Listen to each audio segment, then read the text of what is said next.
Welcome to MiConvert. In this tutorial, I will show you how to convert OBJ files to 3DM format, completely free and online.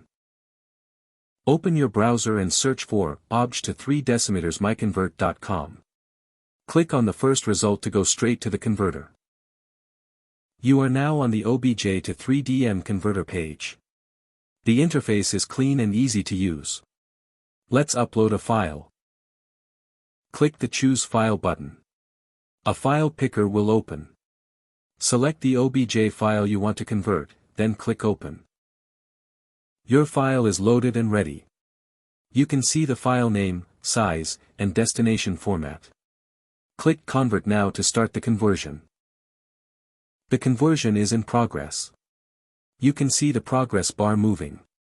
This usually takes just a few seconds. Done. Your file has been successfully converted.